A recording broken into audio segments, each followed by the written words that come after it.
On October 22, 2018, the first episode of a sports anime called Who's watched this? I watched up until episode, 8, I think. Who's watched this anime? I eventually just stopped watching it because I was just so busy, but this was a while ago. Never seen it, haven't seen it. I haven't finished it. It was decent.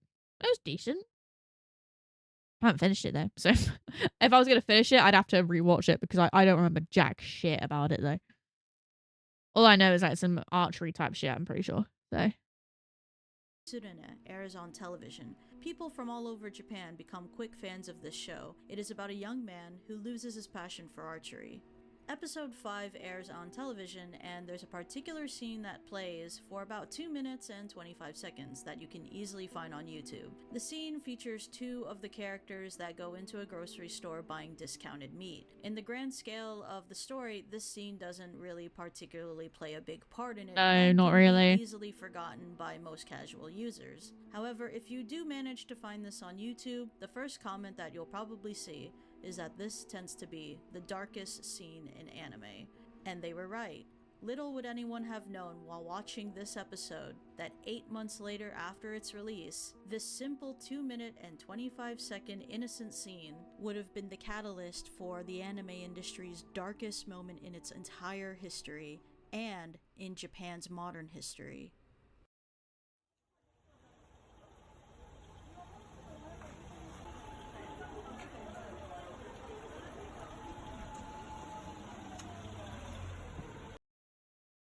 A viewer of the show sets fire to the animation studio that created it.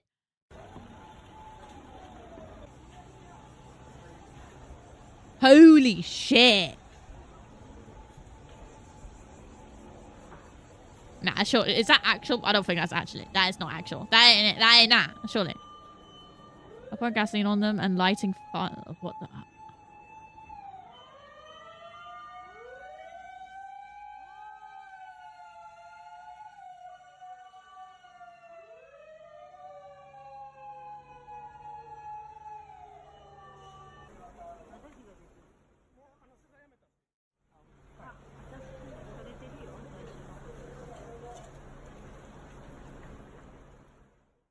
Hey friends, it's Akidearest, and today I wanted to discuss something about an event that I'm sure many of us remember from 2019 when a very famous animation studio, Kyoto Animation, which is responsible for many anime films and anime series that we all know and love, was unfortunately victims at the hands of a man named Shinji Aoba, who was an arsonist that went into the studio, poured...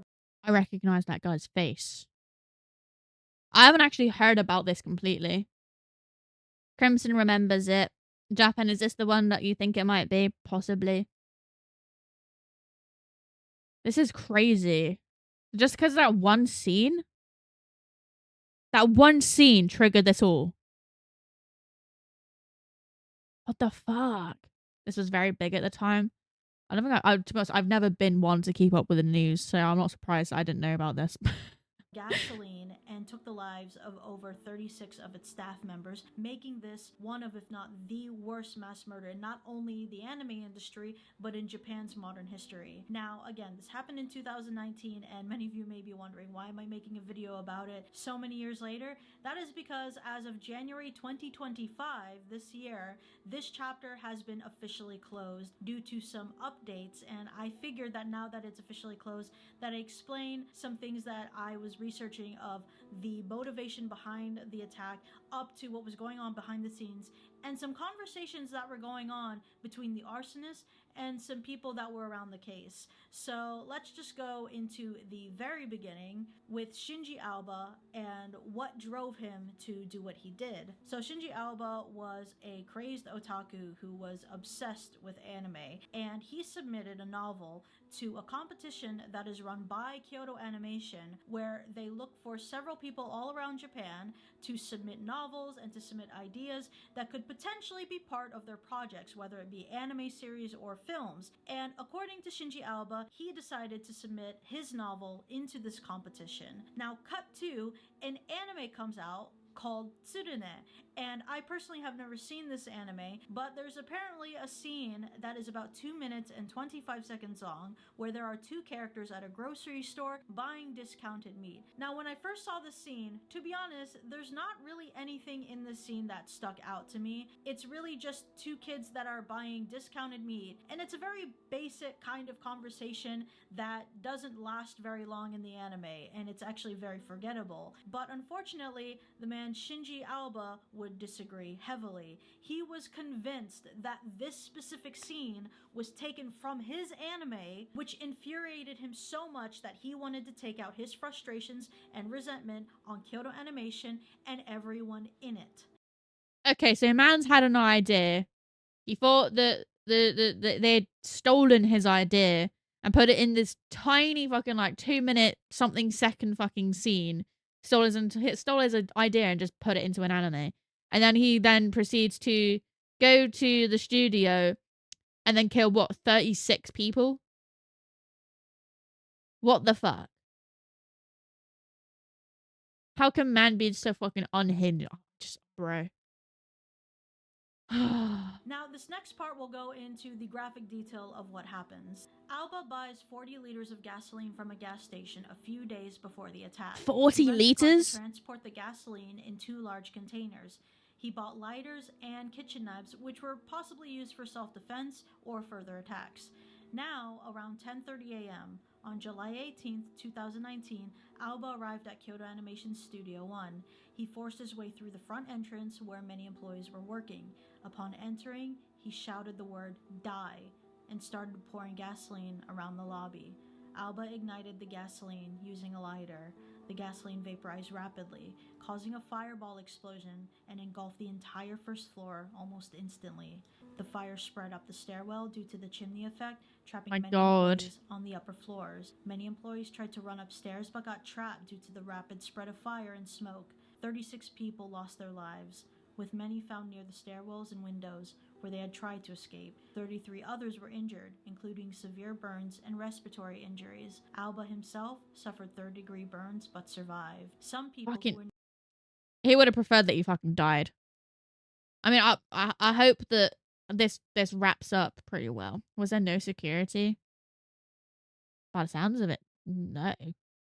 They must do now. I mean, after this fucking case, surely they gotta. But then, like, there's so many companies out there who know that their employees engage with, I don't know, disruptive behavior or potentially violent behavior. And it's not just Japanese companies, it's all around the fucking world. Like, you'll be like, we want security, and they'll be like, sorry, no. There's just like some companies just don't do it. They just don't have security wherever. Most offices don't have security. Yeah. And he forced his way in, so even if there was some kind of like technology pass or something, he forced his way in. Back then there really wasn't. Ghibli used to allow guests to watch. Yeah, that's crazy. But Ghibli's just like Studio Ghibli's just a whole other thing. Like that their animations, I don't know. And they also didn't. Well, I think it's complete bullshit that the studio apparently stole his idea. I think it's fucking BS. near the back exit managed to escape before the fire blocked the way. Those on higher floors attempted to break windows and jump, while others collapsed from smoke inhalation. Only a few employees survived on the third floor by reaching the rooftop, but the fire consumed most of the building before others could escape. Alba was arrested after months of medical treatment and later sentenced to death in January 2024. Kyoto Animation lost decades of talented animators, That's what, including 5 industry years? veterans and young Damn. rising stars. The studio later rebuilt and continued producing anime, honoring those who lost their lives. In the same building? In the same building? Bruh.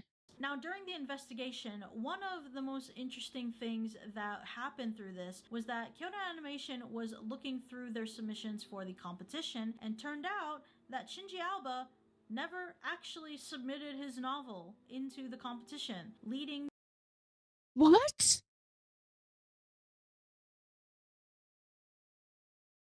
Nah. What? He never submitted anything. Did he think that he submitted something? Probably the studio probably owned the office, but yeah, probably that's probably what it is. They probably did just do it in the reopen in the same office building. This is crazy. Did he think that he submitted it? And I was like, they stole my idea. Or did he just like use that as some kind of excuse? But like, oh, they stole my idea and I wanted to make them suffer. It wasn't just like, I want to make them suffer. A lot of the people from Kyoto Animation wondering how did he make this claim that we took his idea if his idea was never submitted in the first place, which led to detectives kind of determining that he was just stuck in his own delusions and somehow convinced himself that What if Kyoto submitted it Animation stole his elsewhere? But if you submitted it elsewhere, then surely you gotta know. Surely you gotta know. I don't know, man. Imagine going back to work in essentially a graveyard. Yeah, that's what I mean. Like, I'd feel so sad going. I guess eventually you would return to your day-to-day life, but you just got to move on from things. But knowing for a fact that that building had such a tragic event, that's so sad. But I'm just like, how did he think that? Did he genuinely think that? Was it a delusion? Was that just an excuse? idea anyway and thought that this was worth taking people's lives over. Also, in 2020, Kyoto Animation made a statement regarding the writing contest and how it would be put off for the time being. But since then, there hasn't been any signs that it's going to be held again. However, Kyoto Animation still has a comic contest for their fans to still participate in. Now again, this is a very long and drawn out trial due to also the treatment for Shinji Alba's wounds, and during this, it actually turns out that there were some private conversations between him and the doctor who was treating him that I kind of wanted to read out to you guys.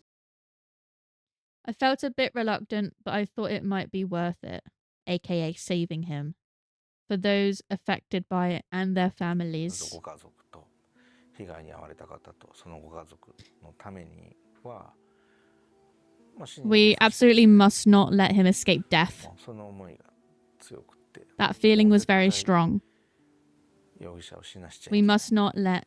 Oh my gosh, it's so fast. Alba underwent Damn. multiple skin graft surgeries Damn. and under treatment for around 4 months. Dr. Ueda visited him every few months for treatments. Unlike in the hospital, however, Ueda was unable to have even simple conversations with Alba in the detention center, where officers accompanied him. As the trial was set to begin, Dr. Ueda told Alba something he had really wanted to say.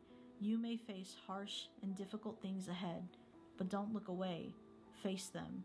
Alba didn't give a clear response. The trial then begins in September. While treating the patient, Dr. Ueda could not directly ask him about the incident, but he now understands why Alba said during the treatment, quote, "I'm not worthy of living. Have you ever been betrayed? Taking lives is absolutely unforgivable, even if you were betrayed." Now, the following that you're about to hear is a conversation between Shinji Alba and the families of the victims during the trial. I am the mother of a female employee who died. There's something I want to confirm once more. When you poured gasoline, 2 female employees said, What? There's no mistake about that. One of the female employees you saw is likely my daughter. You poured gasoline all over the place, but did you see whether it got on the 2 women? No, I did not. You poured it with such force that it splashed on surrounding employees. I think it probably did. When you shouted, "Die," were you addressing all the employees, including my daughter? Like, bro, just blame the whole studio. Blame the whole studio. Even if like somebody did steal their idea, like what? It's kind of like bullshit. It just seems absolute bullshit to me. It's like you blame the studio, then you just go and kill loads of people. You don't even find out who. Even if somebody did steal an idea, you didn't find out who did. You're just like, oh yeah, it's the studio's fault, and consider you to freaking kill so many countless freaking innocent people. For what? For what? Honestly, it's... That is correct. My daughter, who burned to death, had just joined the company and was assigned to Studio One in June, only a month before the incident. Damn. She joined after the anime you claimed was plagiarized was already created. Did you ever consider that employees like her would be there? I'm sorry, I didn't think that far ahead.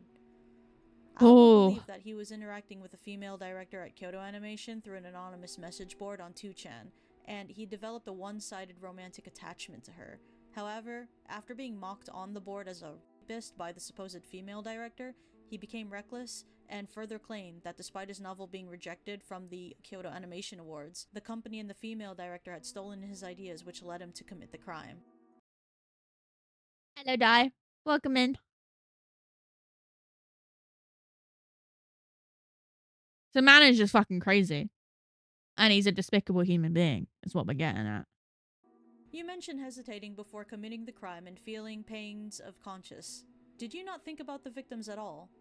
My mind was entirely consumed with my own 10 years of suffering. 10 years of suffering. Suffering. Are you sure about that? I can't stop pausing. I didn't have the mental space to consider the victims. Fuck What off. exactly do you mean by pangs of conscience? Since I was going to do something of the scale, naturally, significant people were going to die. Did you ever consider things from the victim's perspective? Let me ask you in return, when someone steals from you, do you stop to consider them? Right now you are not in a position to ask questions. I was called a rapist. Does Kyoto Animation not feel anything about that? Before your 2012 convenience store robbery, you considered suicide. What did you mean in your online post when you wrote about, quote, disappearing? It meant cutting all human ties and starting over somewhere else. That was never an option for you before you committed this crime? Are you telling me to hurry up and die? Did you truly have those feelings inside of you? I must have, or else I wouldn't have written that. Yet, instead of disappearing, you committed the crime. Does that mean your grudge against Kyoto Animation was stronger? I believe I did my best to prevent the worst case scenario. Why did you think you could win the Kyoto Animation Award by submitting your novel? Bro, that's so true. That is so true. I'm going to submit my novel and I'm going to win. Proceeds to not actually submit the novel, just thinks that somehow he did submit the novel. And then proceeds to think that an anime that was released in episode 5 with 2 minutes and X amount of seconds somehow stole his idea that he never submitted. And then he got pissed off and then proceeded to go light a fucking building on fire and then killed 36 people. I reckon it's this disappearing thing. He probably was like, oh, I'm going to go commit arson. I'm going to go set fire to everything. But I don't think maybe he thought he could get out in time. Maybe he didn't think that he was going to get fucking 3rd-degree burns and then have to serve time in the fucking hospital. Maybe he thought he was going to get away with it. Maybe he thought he would just set fire, make a run for it, and then he'd disappear, quote unquote, like he posted. I don't know. Or maybe he did want the fucking, I don't know, the clout around doing this. No idea. Someone who seemed like a top editor on 2chan responded with, quote, I've seen something amazing, and even asked how I would use the prize money. That made me believe I would win. Did you ever consider that work might not be good enough? No, Call him I out. didn't. Call him How out. did you feel when no one read your work on a novel submission site? It's not about whether the work is good enough. On those sites, gaining views depends on having a fan base and building connections with them, rather than creating something high quality. You were an experienced 2chan user. Did you know that that platform has a lot of impersonators? Yes, I used to use it. You said you were certain that the female director was personally responding to you. Did you ever suspect that it was just an impersonator tricking you? On 2chan, there's a term called trolling. When you accuse someone directly, they tend to dismiss it if they're a real person. Since she responded in that manner, I was sure it was her. Bro.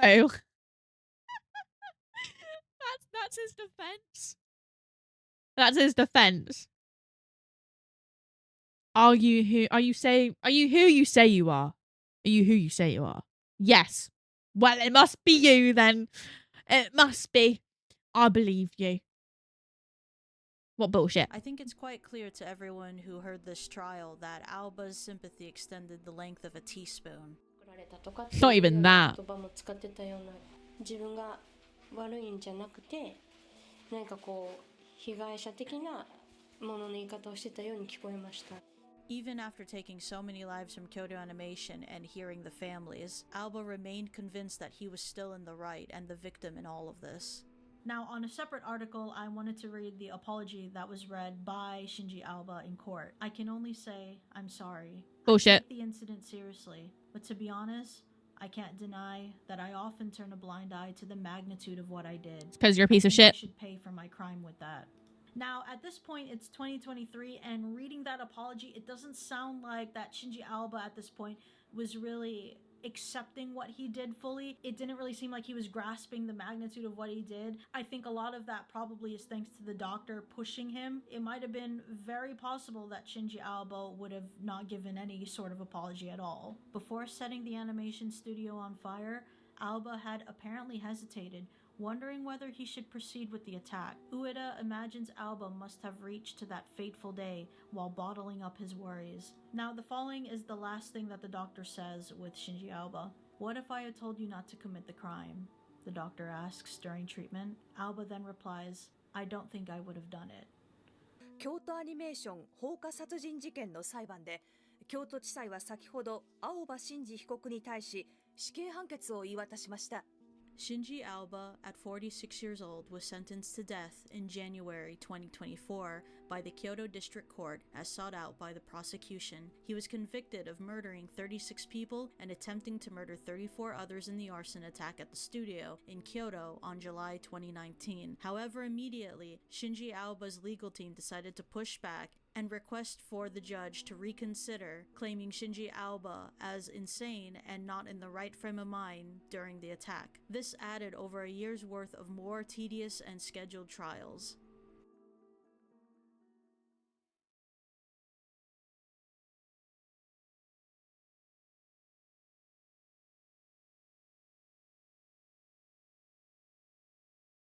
Hello, Galaxy. Bro, why am I being flicked? Now let's go back to what the doctor said to Shinji Alba in private. He said, you may face hard Hello. things ahead, but don't look away. Face them. Would you say that the doctor's words Been a while. might have It has gotten been to a while. Shinji I agree. Alba, Welcome that in. maybe he's taking some sort of responsibility by accepting the death penalty and getting what he deserves? If this doctor really could have affected Shinji Alba to accept the death penalty, who's to say that maybe in a different time or a different life with the right person, somebody else could have convinced Shinji Alba to not do what he did and commit this heinous crime. I'm really glad that justice actually was served here. And as for the victims' families, I really do hope that they have found some peace in this world through all of this. And I also praise Kyoto Animation that they've managed to come back from all of this and stand on their own 2 feet, still giving us some really great anime. But thank you guys so much for watching. If you want to check out some more, Well, there you are, guys. That's the final piece of shit that we're watching. Oh, I come in at a dark time. Yeah, this is True Crime Tuesday.